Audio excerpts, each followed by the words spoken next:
Well, welcome to Friday, pre-calculus students. Let's go ahead and take a look at our notes for today. It's our second day here in 9.1.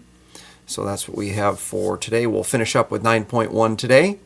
So we are going to finish up with combinatorics. If you remember, that is the basically the means of counting, the different methods that we have of counting. You'll also notice on the assignments, I put an assignment in for you to take a picture of your notes from Chapter 6, Chapter 7, and Chapter 8. Obviously, we finished with all those now, and it's just a chance for you to turn in those notes, and it should be a nice boost for your grade because you don't have to do anything other than take a picture of what you've already done. So go ahead and get those in, and you should have those in by Sunday. So let's go ahead and let's move on. So one of the things we're going to look at combinatorics for is cards. Looking at understanding some cards and counting things with cards. So let's talk about some basics in the way cards are accounted for. So some of it's understanding cards themselves. Some of it's just understanding certain aspects of the way that they're treated. So first, a standard deck has 52 cards. So whenever we talk about a deck of cards, assume we're talking 52. The order is usually not important. In almost any card game, when you get cards, what they allow you to do is rearrange them in any order you want to. So the order that they come to you really doesn't matter. You can put them in whatever order you want to. So the order that they come is not important. There are four what we call suits. Those 52 cards are divided up into four suits. They are spades, clubs, diamonds, and hearts. Beware that the spades and the clubs are black, and the diamonds and hearts are red. And a standard poker hand, one of the things that we'll look at when we're talking about cards is the game of poker. It has 5 cards. For some of you, I know you're very familiar with these things. You've watched like the poker tournaments on TV and things like that and played it, done it yourself. But for some of you, I know it's just not something you're familiar with. So be aware of those basics. All right, let's look at some examples of how we're going to do this. Cards becomes one of the best way to particularly look at combinations. They're just a great example of combinations and figuring those out. So here's an example here. How many different poker hands have the king of diamonds? Okay, so there is one king of diamonds in the entire deck of cards. But in a poker hand has 5 cards. So what we want to do is we want to set up a scenario here where we can analyze what's going on. So what we're going to do is we're going to set up and we're going to create 5 slots. So here's our 5 slots. So one slot must be occupied by the king of diamonds. That's this K in the diamond there. The other 4 slots can be occupied by any card. Well, how many cards do I have to pick from for those 4 spots? I've got 51 cards. And does the order matter? No, it doesn't. Okay, different orders are not different arrangements, different hands. So it's going to be a combination. So I have 51 cards that I'm combining for 4 spots. And when I go ahead and do that, if I was to do it by hand, it would look like this. So here's my answer when I do this. If you just enter it in your calculator, that's what you get. If you do it by hand, just a review of the process, because you do need to do it by hand. Now, would I ask you to do something like this by hand? No, these numbers are too big. This would be a calculator problem. But this is just a reminder of the process. If the numbers were smaller, it's 51 factorial over 4 factorial times 51 minus 4 factorial.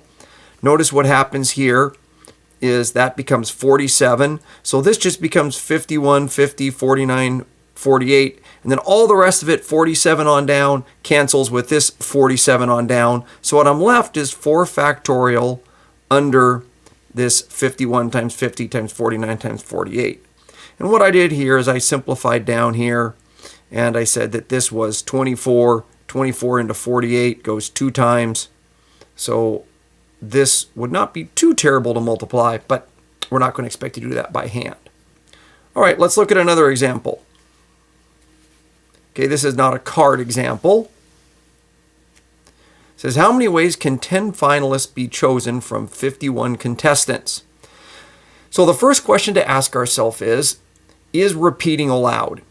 If repeating is allowed, then we're going to be doing just straight multiplication principle. But in this case, we don't do repeating. Okay, you can't have one person be all 10 finalists. So you can't repeat. So we know we're talking permutation or combination. And then we have to ask ourselves, is order important? If order is important, then we know we're permutation. If order is not important, then we're combination. And here we're just talking 10 finalists. They're not ranked, so we know we're dealing with a combination. So we have 51 contestants to choose from for 10 spots. So we know we're going to be in a 51C10 situation. And when we do that, surprisingly enough, it is 12,777,711,870 different possible ways you could choose 10 finalists. By the way, this problem is modeled on the Miss America contest, where they choose 51 contestants, one from each state and one from the District of Columbia, and then at some point they do narrow it down to 10 finalists. All right, let's look at the next example. Number of possible Powerball tickets. So Powerball, for those of you that aren't familiar, is a lottery, and we will describe the certain way that it works. So what happens is there are you get to choose numbers, at least the way that this is looking, between 1 and 26. Okay, and you must choose a Powerball number, and then there are 5 other numbers that you pick from, is the way that the Powerball works. So what happens is you must match the Powerball correctly, and then the others, you just have to match them up. They don't have to come in order, but they do have to match up. So what you do get is you first have to look at the number of possibilities for the Powerball, which is 26. And then I did say it wrong. It's so that you choose from 1 for 26 from the Powerball, and then there's 60, and then you choose from 1 through 69 for the other 5 numbers. So it's 26, the number of possibilities you get with a Powerball, times 69 possibilities for the other 5 numbers. And in that situation, what you do get is 292,201,338. At which time I know someone probably thinks, oh, well, wait a second. I know that a lot of times the Powerball jackpot is sometimes worth something like, say, for instance, $2 billion. Well, all I have to do is simply buy up every combination, and I'm guaranteed to win. So let's say my Powerball jackpot, actually I don't know if it's as big as $2 billion. Let's just say it's $500 million. Well, it would only cost me $292 million to buy up all the combinations. So I would be guaranteed to win, $500 million. So I would guaranteed to make myself approximately $208 million. That's a good investment. Well, you start to realize the problem pretty quickly here. Number one, you would only get $500 million if you were the only winner. If there were 2 winners, you would have to split the $500 million. And now all of a sudden you'd only get 250 and you'd be out $42 million. Most people don't have a spare $42 million they can afford to lose. The other problem is if you try to figure out how long it would take you to buy all 292,201,338 tickets, what you would quickly find is even if you could buy 1 ticket per second, it would take you some hundreds of years to buy all those tickets. So you figure out pretty quickly it's impossible. All right, let's go on and look at our next example. This is actually example 9 in your textbook. So it says there are 10 different pizza toppings that you can choose from. So we want to answer ourselves a couple things. The first thing, what if I'm going to take 3 toppings? How many different ways can I get a pizza with 3 toppings if there are 10 different choices? Okay, well this is a little bit different here in what we're going to be doing with this one in the way that we're going to look at it. So essentially what we've got is, doesn't matter the order of toppings, doesn't matter whether you do pepperoni, sausage, or onion, or whether you do onion, sausage, pepperoni. So this is just a straight combination, 10 different things combined for 3, and it's 120. Here's where it gets a little bit different. Part B asks, how many different total pizzas are possible? Okay, now we could go and say, well, we could do a 1-topping pizza, we could do a 2-topping, and it kind of, we kind of have to decide whether a 0-topping pizza is really a pizza or not, because a 0-topping pizza becomes one of those things where it's like, okay, if you're not counting cheese as a topping, then you say a 0-topping pizza would be a cheese pizza, it's a pizza.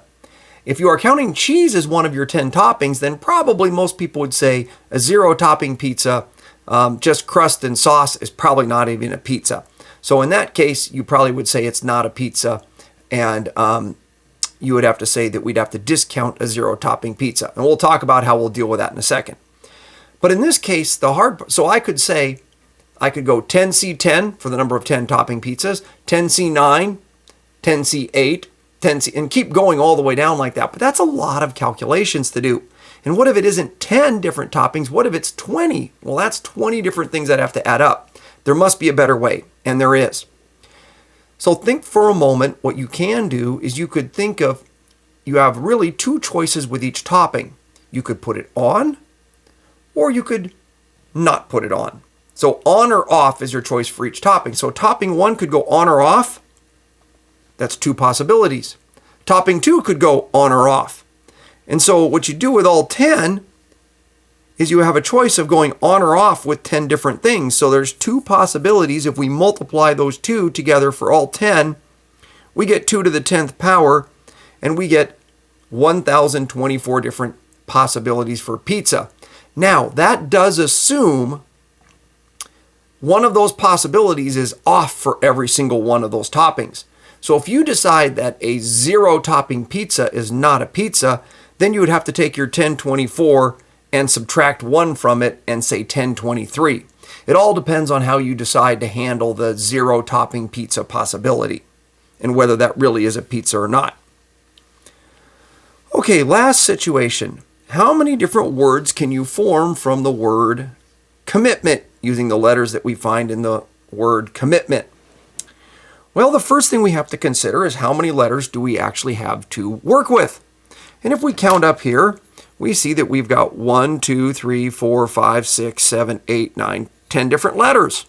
So we can rearrange those 10 different letters in any combination we want. But we do have a problem. We have some letters repeated. So for instance, if I rearrange this M with this M, that wouldn't actually make a different word. Or if I traded this T and this T, it'd be the same word. So the problem is I can consider all the different possibilities I can do with the 10 letters, and I can't repeat the 10 letters. So all the different combinations that I can do with those 10 letters would be 10 factorial. So the probability of 10 different letters for 10 different spots is just 10 factorial. Okay, that's one way I can think of it. It's a permutation because I can't reuse the letters. So that's 10 factorial. The problem is that that is also counting every different arrangement of these, and some of them don't make distinct words because they're repeated. So what I have to do is I have to divide out, remember I multiplied these in, I have to divide out the number of combinations I got by simply rearranging the same letter. So notice the M's here, there were 3 of them. So in other words, there were 3 factorial different ways they arranged those M's. Well, all of those are actually the same combination, so I need to divide by that 3 factorial. There's also 2 T's, and I have to discount the 2 factorial ways that I did those 2 T's. So when looking at something like this, 10 factorial is the total different number of ways I can arrange the letters, but I have to discount the 3 factorial times the 2 factorial of the repeated letters, where changing their order doesn't really make it a different word. So that's how I handle that. All right, here's your assignment. It's 23 through 42 all. What you're going to find on these is there are some of these that are going to be really easy, and there are some of them that are going to be a little bit more challenging, a little bit more difficult. So do your best to handle those. If you have questions, you can go ahead and send me a quick line on Google Classroom. But that's the finish here for 9.1. And remember to get your notes turned in. So just take pictures of your notes and have those posted by Sunday as well. And I'll get all that into the all that scored and posted, and it should give you a little boost to your grade. All right.